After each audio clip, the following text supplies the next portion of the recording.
إن الحمد لله نحمده ونستعينه ونستغفره ونعوذ بالله من شرور أنفسنا ومن سيئات أعمالنا من يهده الله فلا مضل له ومن يضلل فلا هادي له وأشهد أن لا إله إلا الله وحده لا شريك له وأشهد أن محمدا عبده ورسوله. أعوذ بالله السميع العليم من الشيطان الرجيم. بسم الله الرحمن الرحيم. يا أيها الذين آمنوا اتقوا الله حق تقاته ولا تموتن إلا وأنتم مسلمون. يا أيها الناس اتقوا ربكم الذي خلقكم من نفس واحدة وخلق منها زوجها وبث منهما رجالا كثيرا ونساء واتقوا الله الذي تساءلون به والأرحام إن الله كان عليكم رقيبا. يا أيها الذين آمنوا اتقوا الله وقولوا قولا سديدا يصلح لكم أعمالكم ويغفر لكم ذنوبكم ومن يطع الله ورسوله فقد فاز فوزا عظيما. أما بعد فإن أصدق الحديث كتاب الله وخير الهدي هدي محمد صلى الله عليه وسلم وشر الأمور محدثاتها وكل محدثة بدعة وكل بدعة ضلالة وكل ضلالة في النار. وقال تعالى في كلامه المجيد اليوم أكملت لكم دينكم وأتممت عليكم نعمتي ورضيت لكم الإسلام دينا. رب اشرح لي صدري ويسر لي أمري واحلل عقدة من لساني يفقهوا قولي. یقیناً سب طرح کی تعریف صرف اللہ وحدہ لا شریک کے لیے. درود اور سلام آخری نبی محمد صلی اللہ علیہ وسلم پر. میرے بھائیوں، دنیا کی زندگی ایک امتحان ہے. امتحان میں کیا ہوتا ہے؟ ہم دیکھتے ہیں دنیاوی جو امتحان بچے اسکول میں دیتے ہیں، آپ نے بھی اپنے بچپن میں دیا ہوگا، اس میں ایک سوال دیا ہوتا ہے، کئی جواب دیے ہوتے ہیں اور صحیح جواب سلیکٹ کرنا ہوتا ہے. تو ہم دیکھتے ہیں دنیا کی زندگی کے اندر کئی طرح کے امتحان ہوتے ہیں. امتحانوں میں سے یہ بھی ایک امتحان ہے کہ کئی ساری ایسی چیزیں ہمیں آس پاس ملتی ہیں جو صحیح ہوتی ہے، کئی بار ایسی چیزیں بھی ملتی ہیں آس پاس جو غلط ہوتی ہے. اب ایک انسان کا امتحان یہ ہے کہ وہ صحیح چیز چنتا ہے یا نہیں چنتا ہے. اور حقیقت میں جو مخلص انسان ہے، جو سنسیئر ہے، جس کے اندر یہ طلب ہے کہ میں صحیح راستے پر چلوں، زندگی میں صحیح کام کروں، تو وہ طلب کرتا ہے، ڈھونڈتا ہے کہ کیا ہے صحیح راستہ، اس پر چلتا ہے. میرے بھائیوں، دنیا کے اندر بہت سارے مذہب ہیں، لیکن اللہ تعالیٰ نے قرآن میں کیا فرمایا؟ ان الدین عند اللہ الاسلام. جو دین اللہ کے نزدیک قبول ہے وہ ہے اسلام. صرف ایک. سورہ آل عمران کی آیت نمبر 19 ہے. ایک ہی راستہ اللہ کے پاس قبول ہے، وہ ہے اسلام. اب اسلام میں، مسلمانوں میں جب آدمی آتا ہے، اسلام میں آتا ہے، تو یہاں دیکھتا ہے تو یہاں پہ بھی کئی ساری چیزیں چل رہی ہیں، کئی سارے الگ الگ ٹائپ کے مسلمان ہیں، کئی ساری چیزیں چل رہی ہیں. تو ہمیں یاد رکھنا ہے یہ ساری چیزوں میں ایک بنیادی بات یہ ہے کہ آپ کو قد تبین الرشد من الغی. اللہ نے قرآن میں فرمایا کہ حق واضح ہے، ہدایت واضح ہے گمراہی سے. تو ہدایت آپ کو ہمیشہ کلیئر دکھے گی. اور قرآن میں یہ بتایا گیا سورۃ الاسراء سورہ 17 آیت نمبر 81 میں وَقُلْ جَاءَ الْحَقُّ وَزَهَقَ الْبَاطِلُ. کہو حق آ گیا ہے اور باطل مٹ گیا ہے. اِنَّ الْبَاطِلَ كَانَ زَهُوقًا. کیونکہ باطل کو تو مٹنا ہی تھا. مطلب حق آنے کے بعد باطل جو ہوتا ہے وہ مٹتا ہے. آپ کو یہ خوبی ملے گی حق کے اندر، حق اتنا واضح ہوتا ہے. تو آپ کے سامنے آج کے جمعہ خطبے میں پریکٹیکل مثالوں کے ساتھ ہم انشاءاللہ کچھ دینی اصول دیکھیں گے. یہ اصول میں آپ کو صرف اسی مہینے شعبان میں کام نہیں آئیں گے، یہ اصول آپ کو زندگی بھر کام آئیں گے انشاءاللہ، جو اصول ہم آج کے خطبے میں بات کرنے والے ہیں. لیکن مثال بھی ہمارے سامنے ہے، اور کوئی چیز جب مثال سامنے ہوتی ہے تو اور اچھے سے سمجھ میں آتی ہے. ہو سکتا ہے جو اصول میں آپ کے سامنے رکھنے والا ہوں یہ آپ کو پہلے سے پتہ ہوں گے، لیکن مثال کے ساتھ میں جب آپ سمجھیں گے تو آپ کو وہ بات اور اچھے سے انشاءاللہ سمجھ میں آئے گی. میرے بھائیوں، سب سے پہلی بات یہ ہے کہ ہمارے دین جو ہے محفوظ دین ہے. یہ ایسا دین نہیں ہے جس کے اندر جس کو جو چاہیے بول دیں، جس کو جو چاہیے کر لے، ایسے نہیں ہے. یہ دین وہ دین ہے جو اللہ نے دیا انسانوں کے لیے، ایک راستہ جو کامیابی کا راستہ ہے. اور اس دین کی حفاظت کس نے کی ہے؟ اللہ تعالیٰ نے خود کی ہے. 1400 سال چلے گئے، قرآن بدلا نہیں، نہ کوئی بدل سکتا قیامت تک. اور نبی صلی اللہ علیہ وسلم کی جو حدیثیں ہیں، ہمیں صرف حدیث نہیں ملتی، حدیث کے ساتھ میں جو راوی ہے، کس نے اس حدیث کو بیان کیا، انہوں نے کس سے سنا، راویوں کی پوری سند ملتی ہے. سند کے ساتھ حدیث ہوتی ہے کہ یہ حدیث جو محدث لکھ رہے ہیں، تو وہ محدث جنہوں نے اپنی کتاب میں درج کیا، انہیں کس نے بتایا، انہوں نے کس سے سنا. نبی صلی اللہ علیہ وسلم تک سند ہوتی ہے. سند کے اندر راوی ہوتے ہیں. اور آپ کو پتہ ہے جیسے ہر فن کے ماہرین ہوتے ہیں، سونا پرکھنا ہے تو کون پرکھے گا؟ سونار پرکھے گا. سونار کے پاس نالج ہوتی ہے. اور سونار جو پرکھتا ہے وہ کچھ ایسا نہیں ہاں اچھا لگ رہا ہے یہ سونا ہے پیور گولڈ ہے، اور نہیں یہ نہیں اچھا لگ رہا ہے یہ کچا ہے. ایسے نہیں ہوتا. اس کا کچھ معیار ہے، اس کا سٹینڈرڈ ہوتا ہے کہ یہ 24 کیرٹ ہے، یہ 16 کیرٹ ہے، اور یہ چیز چمک رہی ہے لیکن سونا نہیں. تو حدیث کے فن کے ماہرین کون ہوتے ہیں؟ محدثین. اور محدثین جو ہیں میرے بھائیوں پروف کے ساتھ بتاتے ہیں کہ یہ حدیث صحیح ہے، اس کا یہ پروف ہے، اور یہ حدیث ضعیف ہے. ضعیف یعنی کمزور ہے، ڈاؤٹ فل ہے، کیونکہ اس کے یہ پروف ہے، اور یہ حدیث موضوع ہے، گڑی ہوئی ہے، اس کا یہ پروف ہے. یعنی پورا ایک سائنس ہے. ایسے نہیں کہ مجھے اچھی لگ رہی ہے یہ حدیث صحیح ہے اور یہ نہیں اچھی لگ رہی ہے ضعیف ہے، ایسے نہیں ہے. یہ پروف والا دین ہے. آپ جس دین پہ ہیں آپ، یہ پروف وہ دین ہے جس کے اندر ہر بات ہوتی ہے تو پروف کے ساتھ ہوتی ہے، دلائل کے ساتھ بات ہوتی ہے. کیوں؟ کیونکہ اس کی حفاظت کس نے کیا؟ اللہ نے کیا ہے. آج آپ دیکھو گے جو غیر مسلمان بھی اسلام کا مطالعہ کرتے ہیں، اورینٹلسٹ قسم کے غیر مسلمان، اپنی تھیسس پی ایچ ڈی کے جو اس کے لیے اسلام کی اسٹڈی کرتے ہیں، وہ لوگ تعجب کرتے ہیں کہ یہاں پہ کس طرح سے سب چیزیں محفوظ ہیں. میرے بھائیوں دوسرے مذہبوں کی اوریجنل جو کتابیں ہیں اس کا اتا پتہ کہ کہاں سے آیا نہیں ہے. جیسے آپ دیکھیں گے کہ جو اوریجنل، جیسے مثال کے طور پر موسیٰ علیہ السلام کی طرف نسبت کی جانے والی اولڈ ٹیسٹمنٹ ہے، اور جو آج اولڈسٹ نسخہ جو اولڈ ٹیسٹمنٹ ہے دنیا میں، وہ موسیٰ علیہ السلام کی جو تاریخ بتاتے ہیں ان سے 2500 سال بعد کا ہے. تو کیا ہے بیچ میں؟ کون ہے؟ اسی طرح جو جیزس کرائسٹ کے بارے میں کہتے ہیں بائبل کے اندر جو نیو ٹیسٹمنٹ ہے، کہتے ہیں جیزس کرائسٹ کی کتابیں، ہاں یہ گاسپلز جو ہے، لیکن جیزس کرائسٹ کی جو ڈیٹ ہے جس وقت پہ ان کا دنیا میں تھے وہ، ان سے تقریباً آپ دیکھیں گے کہ کئی سینکڑوں سال بعد وہ نیو ٹیسٹمنٹ گاسپل لکھی گئی. لیکن نبی صلی اللہ علیہ وسلم کی حدیثیں جو ہمیں مل رہی ہے، وہ حدیثیں جو درج کرنے والے محدثین ہیں وہ اپنا سورس بتا رہے ہیں کہ میں نے ان سے سنا.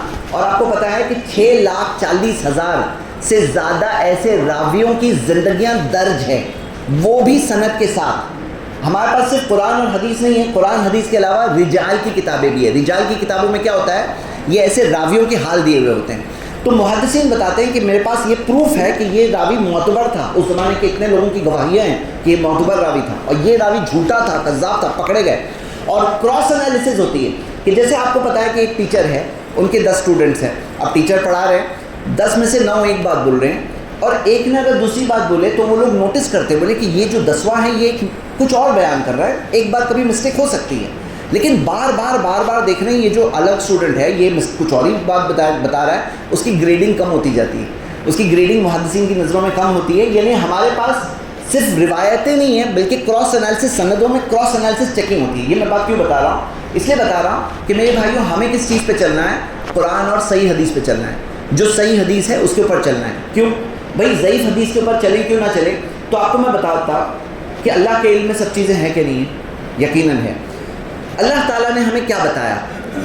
میرے بھائیوں جیسے موضوع حدیث کسے کہتے ہیں؟ گڑی ہوئی حدیث، جس کے اندر کوئی جھوٹا کذاب راوی ہو، جھوٹا شخص ہے. ایسے بھی لوگ تھے جنہوں نے آ کر گڑھ کے حدیثیں بیان کی اور پکڑے گئے کہ یہ محدث ہے، یہ محدث، یہ فلاں راوی جو ہے، یہ جو راوی ہے بیان کر رہا ہے یہ جھوٹا ہے، کذاب ہے. محدثین نے اس کے بارے میں پوری چیزیں نوٹ کر دی کہ یہ فلاں راوی ہے، پکڑا گیا تھا، اور زندگی میں ایک بار بھی پکڑ لی حدیث گڑھتے ہوئے تو اس کی ساری حدیثیں معتبر نہیں رہتی، کیونکہ جھوٹ بولنا نبی صلی اللہ علیہ وسلم کے نام میں اتنا بڑا گناہ ہے. تو میرے بھائیوں اب یہاں پہ ہم کیا دیکھ رہے ہیں کہ جو حدیث ضعیف ہے، شک والی بات ہے، یعنی نہ گڑا ہو، نہ کوئی جھوٹا راوی ہے، نہ کوئی سند کے اعتبار سے صحیح حدیث ثابت ہو رہی ہے، شک والی بات ہے، ڈاؤٹ والی بات ہے. اس پہ کیا کریں ہم؟ کیا اس پہ چلے نہ چلے؟ تو اللہ سبحانہ تعالیٰ نے فرمایا ہے قرآن میں سورۃ الاسراء سورہ 17 آیت نمبر 36، فَلَا تَقْفُوا مَا لَيْسَ لَكَ بِهِ عِلْمٌ، اس چیز کے پیچھے مت چلو جس چیز کا تمہیں علم نہیں، جس کا علم نہیں ہے، کنفرم نہیں ہے، اس کے پیچھے مت چلو. اور قرآن میں ایسی کئی آیتیں ہیں جیسے اللہ تعالیٰ نے فرمایا اِنَّ الظَّنَّ لَا يُغْنِي مِنَ الْحَقِّ شَيْئًا، شک حق کے سامنے نہیں ٹک سکتا. یا اللہ سبحانہ تعالیٰ نے قرآن میں فرمایا بنی اہل کتاب کے بارے میں، جوز اور کرسچنس کے بارے میں، مَا لَهُم بِهِ مِنَ الْعِلْمِ إِلَّا اتِّبَاعَ الظَّنِّ، ان کے پاس علم نہیں ہے، وہ گمانوں کے پیچھے چلتے ہیں. اب ہم گمانوں کے پیچھے نہیں چلتے، ہم پروف کے پیچھے چلتے ہیں، ہم علم کے پیچھے چلتے ہیں. سنن ترمذی میں صحیح حدیث ہے، پیارے نبی محمد صلی اللہ علیہ وسلم نے فرمایا دع ما یریبک الی ما لا یریبک، اس چیز کو چھوڑ دو جس میں شک ہے، اس چیز کے لیے جس میں شک نہیں ہے. تو آئیے یہاں سے یہ تعارف کے بعد اب ہم شروع کرتے ہیں آج کے جو شعبان کے موضوع کے متعلق کئی ساری باتیں. میرے بھائیوں یہ وہ مہینہ ہے جس کے اندر ہم جانتے ہیں کہ ابھی جو 15 شعبان کی رات آنے والی ہے، اور اس رات میں خاص عبادتیں کی جاتی ہیں، اور بہت سارے لوگ الگ الگ چیزیں کرتے ہیں. کچھ لوگ 7 رکعت پڑھتے ہیں مغرب نماز کے بعد، کچھ لوگ 14 رکعت پڑھتے ہیں، کچھ لوگ رات بھر جاگتے ہیں، دعائیں کرتے ہیں، کچھ لوگ قبرستان جاتے ہیں، کچھ لوگ گھر میں شیرہ وغیرہ پکاتے ہیں، کچھ لوگ یہ مانتے ہیں کہ یہ مردوں کی عید ہے. یہ مردوں کی عید ہے اور روحیں آتی ہے، جن کا انتقال ہو گیا گھر میں الگ الگ ٹائپ کا کھانا پکاتے ہیں، بولتے ہیں روحیں آتی ہیں۔ تو آئیے میرے بھائیوں، یہ سب چیزوں کی حقیقت کیا ہے اس تعارف کے بعد ہم سمجھتے ہیں۔ سب سے پہلی چیز یہ یاد رکھیے میرے بھائیوں، ہمارے پاس نبی صلی اللہ علیہ وسلم کا اسوہ نمونہ ہے۔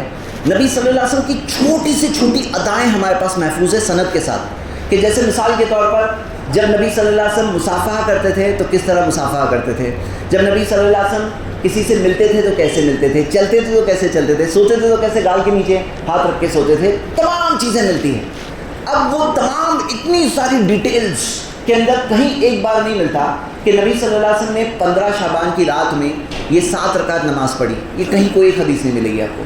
نہ صحابہ اکرام کے بارے میں ملے گا کہ انہوں نے یہ 7 رکعت نماز پڑھی یا 14 رکعت نماز پڑھی یا رات جاگے۔ تو ہمیں نبی صلی اللہ علیہ وسلم صحابہ اکرام کے بارے میں بالکل کوئی ایک حدیث نہیں ملتی۔ تو یہاں پہ کیا بات ہوتی ہے، بعض لوگ اس میں سوال یہ بولتے ہیں بولے بھائی نماز ہی تو پڑھ رہے ہیں، غلط کیا کر رہے ہیں، غلط کیا کر رہے ہیں، نماز ہی تو پڑھ رہے ہیں۔ اب آئیے یہ سوال کو ہم فیس ٹو فیس دیکھتے ہیں کہ دیکھیے کوئی چیز اگر ہمیں نبی صلی اللہ علیہ وسلم اور صحابہ اکرام سے نہیں ملتی تو وہ چیز کرنا کیسے ہے۔ میں آپ کے سامنے صرف 3 دلائل رکھوں گا۔ ایک بار ماضی میں میرا خطبہ ہوا تھا جس میں نے 5 دلائل کو لوگوں کو کہا تھا یاد کرو، لیکن آج میں صرف اس میں سے 3 دلائل رکھ رہا ہوں۔ پہلی دلیل، ہر جمعہ خطبے میں آپ سنتے ہیں جو الفاظ، یہ الفاظ کسی اور کے نہیں، خود نبی صلی اللہ علیہ وسلم کے الفاظ ہیں۔ جابر بن عبداللہ رضی اللہ عنہ کہتے ہیں کانا رسول اللہ صلی اللہ علیہ وسلم اذا خطب، نبی صلی اللہ علیہ وسلم جب بھی خطبہ دیتے تو کیا کہا کرتے تھے، کل بدعت ضلالہ، سب کے سب بدعتیں ہیں وہ گمراہی، سب کے سب بدعتیں گمراہی ہے، کل بدعت ضلالہ، سب کے سب بدعتیں گمراہی ہے۔ یعنی جو چیز دین میں اگر نئی ہے، غیر ثابت شدہ ہے، نبی صلی اللہ علیہ وسلم صحابہ اکرام کا عمل نہیں ہے، تو وہ کیا ہے، ضلالہ ہے، گمراہی ہے۔ اور ہمیں اس سے کیا کہا گیا، بچنے کہا گیا۔ یہ حدیث صحیح مسلم میں ہے اور نبی صلی اللہ علیہ وسلم کا فرمان ہے، شاید آپ ہر جمعہ میں کل بدعت ضلالہ آپ کے کانوں میں الفاظ جاتے ہوں گے۔ اس میں ایک ایک بدعت کا نام لے کر نہیں بتایا، نبی صلی اللہ علیہ وسلم نے کہا سب کے سب چیز جو بدعتیں ہیں وہ ضلالہ ہے، گمراہی ہے۔ تو یہ ہو گئی پہلی بات۔ دوسری دلیل سورہ مائدہ سورہ 5 کی آیت نمبر 3، اللہ سبحانہ وتعالیٰ نے فرمایا ہے کہ الیوم اکملت لکم دینکم، اس دن میں نے تمہارے لیے تمہارے دین کو مکمل کر دیا، واتممت علیکم نعمتی، اور تمہارے لیے اپنی نعمت کو میں نے پورا کر دیا۔ مطلب اللہ کی نعمت پوری ہو گئی اور دین مکمل ہو گیا۔ قرآن جو نازل ہوا ایک ساتھ میں نہیں آیا، 23 سال کی مدت میں آیا۔ تو قرآن کی جو آخری آیتیں نازل ہوئی اس میں سے یہ آیت ہے، سورہ مائدہ کی 3ری آیت۔ اور اس آیت میں اللہ تعالیٰ نے کیا فرمایا کہ دین مکمل ہو گیا۔ اور یاد رکھیے کہ دین جب مکمل ہوا، جو چیز تب نہیں تھی دین میں وہ بعد میں دین کے اندر نہیں آ سکتی۔ کیوں نہیں آ سکتی؟ کیونکہ اگر ہم کہیں کہ نہیں یہ ہے دین کا حصہ تو مطلب مکمل نہیں تھا، مطلب کچھ تھا باقی۔ مکمل تھا تو کچھ نیا نہیں آ سکتا، نیا آ سکتا ہے تو مکمل نہیں تھا۔ تو بات یہ ہے کہ دین مکمل ہے، یہ دوسری دلیل ہے۔ پہلی دلیل کل بدعت ضلالہ، دوسری دلیل دین مکمل ہے۔ تیسری دلیل صحیح بخاری اور صحیح مسلم کی حدیث ہے، نبی صلی اللہ علیہ وسلم نے فرمایا من احدث فی امرنا ھذا ما لیس منہ فہو رد، جو اس دین میں کوئی ایسی چیز لائے گا جو ثابت حصے میں سے نہیں ہے وہ چیز رد ہو جائے گی، ریجیکٹ ہو جائے گی۔ مطلب صحیح حدیث اگر اس کی نہیں ہے، ثابت حصے میں سے نہیں ہے تو فہو رد، وہ چیز رد ہو جائے گی، ریجیکٹ ہو جائے گی۔ اب میرے بھائیوں یہاں پر آئیے ہم جائزہ لیتے ہیں جو چند چیزیں جو لوگ کرتے ہیں، کیونکہ یاد رکھیے ہم سب جو ہیں جذبہ ہمارے پاس محدود ہے۔ اب وہ جذبے سے یا تو سنت کی اتباع کریں گے، سنت کی پیروی کریں گے، یا تو ایسی ایسی چیزیں کریں گے جو ثابت نہیں ہیں، بدعتیں ہیں۔ تو کیوں نہ ہم وہی جذبے سے صحیح ثابت شدہ چیزیں کریں۔ اگر ہم ثابت شدہ چیزیں کریں گے وہ چیز ریجیکٹ کبھی نہیں ہوگی۔ ہم جو عمل کریں گے کوئی ایسا نہیں ہے کہ ہمارا ایک بھی عمل برباد ہو، ویسٹ ہو، اللہ کے پاس نہ ملے۔ ہم جو کریں گے ہمیں اللہ کے پاس ملے گا۔ لیکن یاد رکھیے کہ جیسے آپ کو ایک دنیاوی مثال دے رہا ہوں، اگر آپ کو یہاں سے جانا ہے ویٹی جانا ہے، اب آپ اگر ٹرین لے لو گے دوسرے طرف کی تو کتنا بھی آپ چاہتے ہو کہ ویٹی پہنچو، دوسرے کسارا کی ٹرین ہے تو ویٹی تو پہنچنے والے نہیں ہیں۔ تو پتہ چلا کہ صرف نیت کافی نہیں ہے کہ ویٹی جانا ہے، صحیح ٹرین بھی لینا ضروری ہے۔ تو یہاں پر اللہ کی عبادت ہمیں کرنا ہے لیکن ساتھ میں ہمیں ثابت شدہ چیزیں لینا ہوگا، کیونکہ یاد رکھیے ہمیں پیروی کرنا ہے۔ جیسے مثال دے رہا ہوں، ایک گاڑی، دو ڈرائیور ہے، ایک کو راستہ معلوم ہے، دوسرے کو راستہ نہیں معلوم ہے۔ تو ہم دوسرے سے کہیں گے سنو تمہیں راستہ نہیں معلوم ہے، تم ان کے پیچھے پیچھے چلو، رائٹ جائیں گے تو رائٹ، لیفٹ جائیں گے تو لیفٹ، سیدھا جائیں گے تو سیدھا۔ اب پیچھے والے کو کیا کرنا ہے؟ پیروی کرنا ہے۔ ہماری مثال کیا ہے؟ ہم لوگوں کو راستہ نہیں معلوم ہے، اللہ نے اپنے پیارے نبی محمد صلی اللہ علیہ وسلم کو راستہ بتایا اور ہم لوگوں کو یہ سکھایا کہ نبی کی پیروی کرو، پیچھے پیچھے چلو نبی صلی اللہ علیہ وسلم کے۔ قرآن کی کتنے آیتیں؟ اتباع کرو، پیروی کرو۔ تو ہمیں پیروی کرنا ہے نبی صلی اللہ علیہ وسلم. اگر کوئی چیز میں نبی صلی اللہ علیہ وسلم کے قدم آگے نہیں ہے تو پھر کیا ہے, وہ دین کے معاملے میں یہ کیا ہے معاملہ, یہ بدعت ہے. دیکھو ایک سمپل فرق کرو, یہ دنیاوی معاملات جو ہے نا کئی لوگ اس میں کنفیوز ہوتے ہیں. بولے جیسے ابھی ایک بجا یہ کیا ہے, یہ ٹائم ٹیبل کیا نبی صلی اللہ علیہ وسلم کی مسجد میں ایسا ہوتا تھا؟ کیا پنکھا ہوتا تھا؟ کیا اے سی لگا ہوتا تھا؟ نہیں ہوتا تھا. تو پھر یہ یوز کر سکتے ہیں کیا؟ یہ بھی تو نئی چیز ہے, پنکھا بھی تو نئی چیز ہے, اے سی بھی تو نئی چیز ہے. تو ہاں یہ دنیاوی معاملات ہیں. دنیاوی معاملات میں قرآن میں اللہ تعالیٰ نے فرمایا اللہ الذی خلق لکم ما فی الارض جمیعا, اللہ ہے جس نے تمہارے لیے بنایا جو کچھ زمین پر ہے. تو جو کچھ زمین پر ہے اللہ تعالیٰ نے فرمایا تمہارے لیے تو میں نے بنایا ہے. تو اے سی زمین پر ہے, پنکھا زمین پر ہے, یہ ٹائم ٹیبل زمین پر ہے. دنیاوی چیزوں میں ہر چیز حلال ہے. کوئی دلیل نہیں چاہیے آپ کو کہ اے سی یوز کرنے کی کون سی حدیث ہے. سب چیزیں حلال ہیں. صرف جو حرام ہے وہ بتا دیا گیا کہ یہ حرام ہے, اس سے بچنا. کیونکہ شراب بھی دنیا میں ملا. اب دنیا میں اے سی مل رہا ہے تو شراب بھی مل رہا ہے, لیکن شراب اللہ تعالیٰ نے بتا دیا شراب حرام ہے. تو جو دنیاوی چیزوں میں قاعدہ کیا ہے, سب چیزیں حلال ہے جب تک ثابت نہ ہو جائے حرام. لیکن عبادت میں کیا یہی معاملہ ہے؟ کیا کوئی کہے کہ میں صابن لگا کے وضو کروں گا تو چلے گا, یا لوٹتے ہوئے مسجد آؤں گا چلے گا؟ نہیں چلے گا. بھائی اس میں عبادت میں قاعدہ کیا ہے؟ کوئی کہے میں سر پہ ہاتھ باندھ کے نماز پڑھوں گا چلے گا؟ نہیں چلے گا. کوئی یہ بھی کہہ دے کہ اگر میں ایک رکعت میں 3 سجدہ کروں گا تو چلے گا؟ نہیں چلے گا. کیونکہ جو چیز جیسے نبی صلی اللہ علیہ وسلم نے بتایا اس کے علاوہ ایڈیشنل ہم نہیں کر سکتے, ہمیں الاؤڈ ہی نہیں. عبادت میں سب چیزیں حرام ہیں, صرف جو ثابت ہے حلال نبی صلی اللہ علیہ وسلم کا طریقہ وہی حلال ہے. یہ قاعدہ ہے نا. دیکھو یہ رول آپ یاد رکھو زندگی میں کہ دنیاوی معاملے میں سب حلال ہے, صرف جو ثابت ہو گیا حرام وہ حرام. عبادت میں سب طریقے حرام ہیں. ارے بھائی معلوم ہے لوگ اپنے مورتیوں کے سامنے جو ڈانس کرتے ہیں یہ ان کی نماز ہے, یہ ان کی عبادت ہے. ہمیں نہیں اجازت دی گئی کہ اب تمہیں جیسے عبادت کرنا ہے کرو. عبادت تو کرنا ہے نبی صلی اللہ علیہ وسلم کے طریقے پر. عبادت صرف اللہ کی اور عبادت صرف نبی صلی اللہ علیہ وسلم کے طریقے پر. تو یہاں پہ یہ بات تو کلیئر ہو کہ ہمیں یعنی کوئی یہ کام, جیسے آپ سوچو کوئی اگر کہے کہ میں تیسرا سجدہ کروں گا تو وہ غلط ہوگا نا. اب سجدہ کرنا غلط ہے کیا؟ سجدہ نہیں غلط ہے, نبی صلی اللہ علیہ وسلم کی مخالفت ہو رہی ہے یہ غلط ہے. غلط بات کیا ہے کہ سجدہ کر رہا ہے وہ نہیں غلط ہے, مخالفت کر رہا ہے یہ غلط ہے. تو ہمیں سمجھنا ہے نبی صلی اللہ علیہ وسلم کا طریقہ بہترین طریقہ. اگر آگے نبی صلی اللہ علیہ وسلم صحابہ کرام کے قدم ہے تو ہم بھی پیچھے رہیں گے. اب آئیے دوسرے سوال پہ آتے ہیں. تو یہ جو مردوں کی عید کا کنسیپٹ ہے کہ مردوں کی روحیں واپس آتی ہیں, میرے بھائیوں یاد رکھو یہ بہت سارے لوگ کہتے ہیں آتما بھٹک رہی تھی وہاں, اور بہت سارے لوگ ڈر ڈر کے زندگی گزارتے ہیں, پتہ نہیں اس کی آتما آ جائے گی, روحیں. ایک قرآن کی آیت ہے, آپ کھول کے پڑھیے اپنی آنکھوں سے, سورہ نمبر 23 آیت نمبر 100. یہ آیت بھی پڑھیے, اس کی تفسیر بھی پڑھیے. اس آیت میں اللہ تعالیٰ نے کیا فرمایا؟ من ورائہم برزخ الی یوم القیامہ, ان کے پیچھے برزخ ہے, بیریئر ہے, ان کے پیچھے بیریئر ہے, بیریئر برزخ ہے قیامت کے دن تک. مرنے والوں کے پیچھے کیا ہے؟ جو لوگ مر گئے وہ لوگ دنیا میں واپس نہیں آتے. آپ حدیث پڑھ سکتے ہو, صحیح ابو داؤد کے صحیح سند سے حدیث ہے کہ جو لوگ شہید ہوتے ہیں اللہ ان سے پوچھتا ہے کہ تمہاری کیا چاہت ہے, تو وہ کہتے ہیں اللہ ہم پھر سے دنیا میں جا کر پھر سے تیرے راستے میں شہید ہونا چاہتے ہیں. تو اللہ تعالیٰ کہے گا کہ نہیں, میرا فیصلہ ہے کہ تم واپس لا یرجعون, واپس نہیں جاؤ گے. تو دنیا کے اندر سے جو گیا نا وہ گیا, مرنے والے واپس دنیا میں نہیں آتے. یہ قاعدہ ہے, سورہ 23 آیت نمبر 100 کھول کے پڑھیے خود. تو پھر جو لوگ بولتے ہیں نہیں روحیں آتی ہیں, آتمائیں آتی ہیں, بھائی جن ہوتے ہیں جن, اور جن جیسے آپ اور میں جی رہے ہیں ایسے جن بھی ہوتے ہیں جو ہمیں دکھتے نہیں ہیں. تو ہو سکتا ہے کہ کسی کا انتقال ہو گیا, کوئی جن کہے کہ میں ہوں فلاں فلاں, اور ایسے انسان کی شکل بھی لے سکتے ہیں, آوازیں بھی آ سکتی ہیں, ہو سکتا ہے. دیکھو سائنس ہر چیز ثابت نہیں کیا ہے. یاد رکھو سائنس کے اندر کتنی ساری چیزیں سائنس کہتے ہیں یہ ان ایکسپلینڈ فینومینا ہے. یہ فینومینا کو ہم لوگ ایکسپلین نہیں کر سکتے. یؤمنون بالغیب ہم کرتے ہیں, غیب کی دنیا پہ ہمارا ایمان ہے. تو ہاں جنوں کی دنیا ہے, لیکن روحیں واپس دنیا میں نہیں آتی. تو روحوں کی عید ہو سکتی ہے کیا؟ روحوں کی عید کا کوئی کنسیپٹ نہیں ہے. میرے بھائیوں یہ جو لوگ کرتے ہیں نا کہ کھانا پکاتے ہیں, ارے بھائی وہی جذبے سے اگر آپ کو جن کا انتقال ہو گیا ان کے لیے کچھ کرنا ہے نا تو ثابت چیزیں کرو نا. ہوتا کیا ہے نا, لوگ وہ جذبے سے بدعت کرتے ہیں, اور بدعت کیا ہوتی ہے؟ فہو رد, ریجیکٹڈ ہے. محنت سے کیے, پیسہ خرچہ ہوا, کھانا بھی پکایا, کھانا بھی گیا, کچھ بھی نہیں ملا, رد, ریجیکٹڈ. کیا ملا؟ ضلال, گمراہی ملی. تو کیوں نہ اس جذبے سے ثابت کام کرو نا. جو کہتے ہیں روحوں مردوں کے لیے بنا رہے ہیں, آپ کو کرنا ہے, مردوں کی فکر ہے تو ہونا بھی چاہیے. آپ ان کے لیے دعا کرو, کوئی بھی ٹائم, زندگی بھر, سال بھر دعا کرو. آپ ان کے لیے صدقہ کر سکتے ہو. سعد بن عبادہ رضی اللہ عنہ نے نبی صلی اللہ علیہ وسلم سے پوچھا کہ میری والدہ کا انتقال ہوا, کیا میں اس کی طرف سے صدقہ کر سکتا ہوں؟ تو نبی صلی اللہ علیہ وسلم نے کہا ہاں کر سکتے ہو. انہوں نے کہا اے نبی صلی اللہ علیہ وسلم آپ گواہ ہو جاؤ, میں اپنا ایک باغ اپنی والدہ کے لیے صدقے میں دیتا ہوں. صحیح بخاری کی حدیث ہے. آپ ان کی طرف سے صدقہ دے سکتے ہو, دو, صدقہ کرو. آپ ایسا کام کیوں کرتے ہو جو فہو رد, ریجیکٹڈ ہے؟ ان کو بھی فائدہ نہیں ہوگا جن کے لیے آپ پکا رہے ہو, کوئی وہ نہیں, اور بدعت ہوگی, اس کے لیے ضلالہ, گمراہی ملے گی. اور ہم دیکھتے ہیں جو بعض لوگ الفی 1000 والی نماز پڑھتے ہیں, ہاں 1000 والے ذکر کرتے ہیں. تو یہ کیا ہے؟ کچھ لوگ مثال کے طور پر لا الہ الا انت سبحانک انی کنت من الظالمین اتنی بار پڑھتے ہیں. میرے بھائیوں ایک رول یاد رکھو, ایک قاعدہ یاد رکھو, کیونکہ میں آپ کو بتا رہا ہوں بہت سارے لوگ ہم میں ایسے ہیں جو کہتے ہیں نہیں بدعت کرنا غلط ہے, کہتے ہیں بدعت کرنا غلط ہے, لیکن پھر بھی بدعت کرتے ہیں. وہ کہتے ہیں نہیں بدعت نہیں کرنا چاہیے, دین میں نئی چیز نہیں آنا چاہیے, پھر بھی نئی چیزوں پہ عمل کرتے ہیں. کیوں؟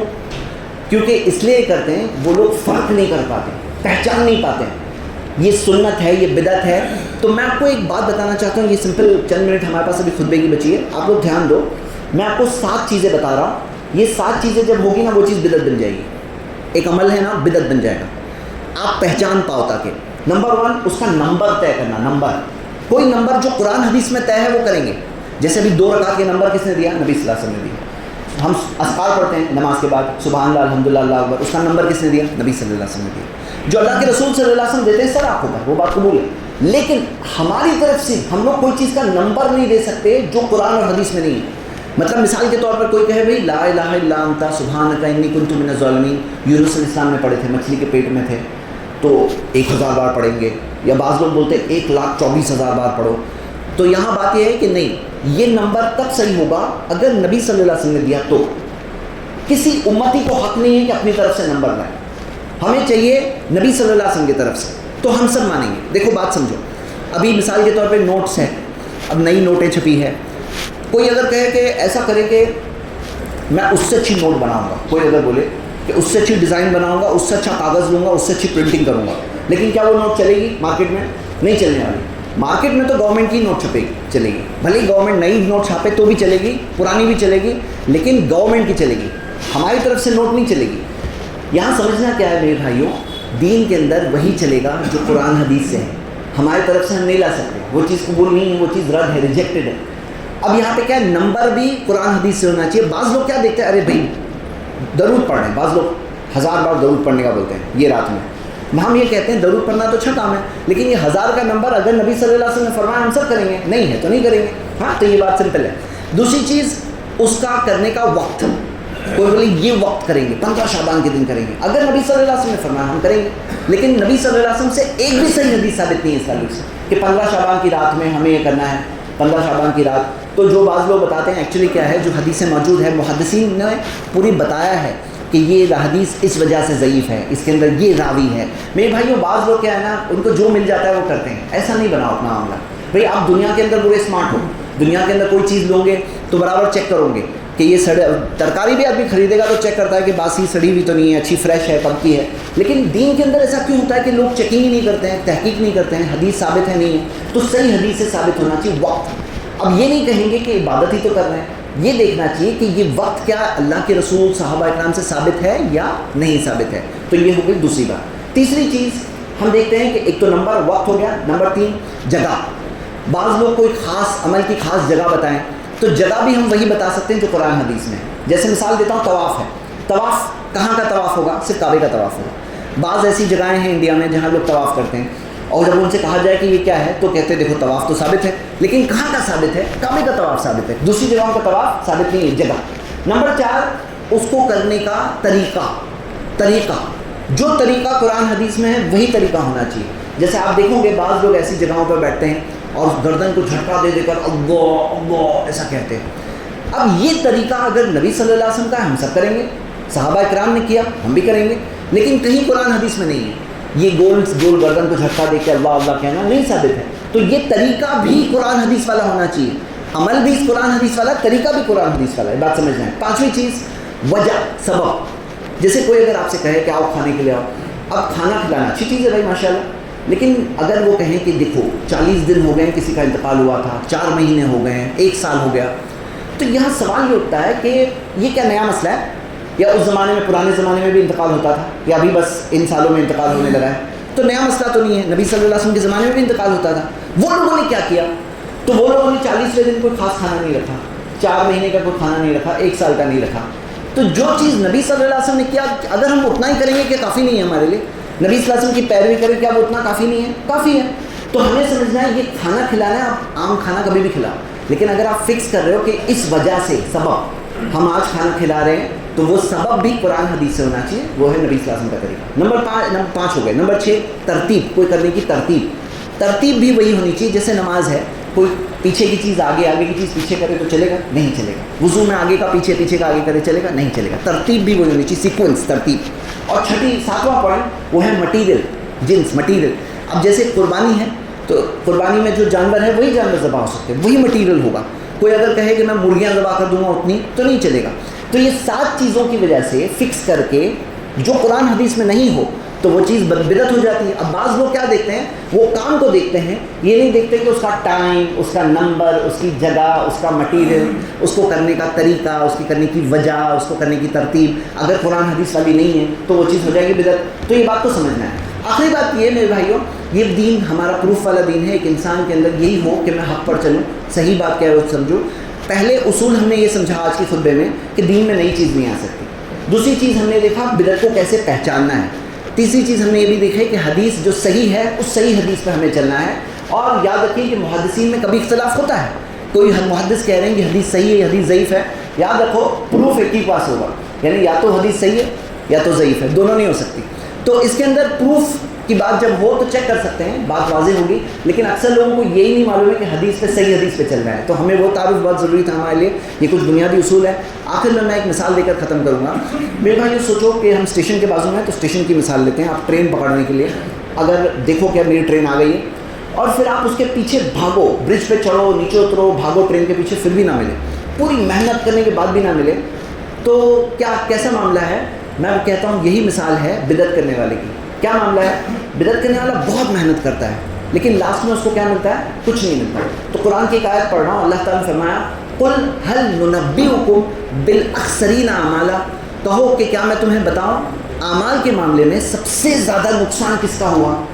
اعمال کے معاملے میں سب سے زیادہ نقصان میں کون ہے؟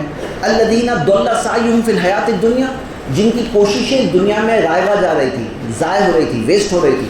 وَيَحْسَبُونَ أَنَّهُمْ يُحْسِنُونَ صُنْعًا، اور وہ سوچ رہے تھے کہ ہم بہت اچھا کام کر رہے ہیں، مطلب جن کی کوششیں ویسٹ ہو رہی تھی اور وہ یہ سوچ رہے تھے کہ ہم بہت اچھا کام کر رہے ہیں، لیکن ان کی کوششیں کیا ہو رہی تھی؟ رائگاں جا رہی تھی۔ میرے بھائیوں تحقیق کے ساتھ اب صرف یہ معلوم کرو جو چیز ثابت ہے اس پہ پورے جذبے سے کرو، اور ثابت چیزیں کم نہیں ہیں، بہت چیزیں آپ کو ملے گی جو ثابت ہے، آپ کرو ثابت چیزیں، شدہ چیزیں۔ غیر ثابت شدہ چیزوں میں اپنا ٹائم انرجی مت ویسٹ کرو، اس کی جگہ پہ صحیح ثابت شدہ چیزیں کرو، کیونکہ جو ثابت نہیں ہے نا دین میں، جو بدعت ہے، جو نئی چیز ہے، جو نبی صلی اللہ علیہ وسلم نے نہیں کیا، صحابہ اکرام نے نہیں کیا، وہ چیز کیا ہوگی؟ رد ہوگی۔ اللہ سے دعا اللہ ہم سب کو اتباع اور پیروی کرنے کی توفیق دے، گناہوں سے بچنے کی توفیق دے، نیک راستے پہ چلنے کی توفیق دے۔ اقول قولی ھذا واستغفر اللہ لی ولکم ولسائر المسلمین من کل ذنب واستغفروہ انہ ھو الغفور الرحیم۔ ان الحمد للہ نحمده ونستعینه ونستغفره ونعوذ باللہ من شرور انفسنا ومن سیئات اعمالنا من يهده الله فلا مضل له ومن يضلل فلا هادي له واشهد ان لا اله الا الله وحده لا شريك له واشهد ان محمدا عبده ورسوله اما بعد فان خير الحديث كتاب الله وخير الهدي هدي محمد صلى الله عليه وسلم وشر الامور محدثاتها وكل محدثه بدعه وكل بدعه ضلاله وكل ضلاله في النار۔ وقال تعالى في كلامه المجيد يا ايها الذين امنوا ادخلوا في السلم كافة ولا تتبعوا خطوات الشيطان انه لكم عدو مبين۔ وقال تعالى في كلامه المجيد قل ان كنتم تحبون الله فاتبعوني يحببكم الله ويغفر لكم ذنوبكم۔ وقال تعالى ومن يعص الله ورسوله فقد ضل ضلالا مبينا۔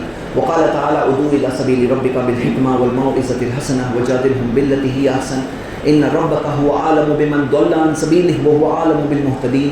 بسم الله الرحمن الرحيم والعصر ان الانسان لفي خسر الا الذين امنوا وعملوا الصالحات وتواصوا بالحق وتواصوا بالصبر ربنا آتنا في الدنيا حسنة وفي الآخرة حسنة وقنا عذاب النار ربنا تقبل منا انك انت السميع العليم وتب علينا انك انت التواب الرحيم اللهم صل على محمد وعلى ال محمد كما صليت على ابراهيم وعلى ال ابراهيم انك حميد مجيد اللهم بارك على محمد وعلى ال محمد كما باركت على ابراهيم وعلى ال ابراهيم انك حميد مجيد۔ اقول قولي هذا واستغفر الله لي ولكم ولسائر المسلمين من كل ذنب واستغفروه انه هو الغفور الرحيم۔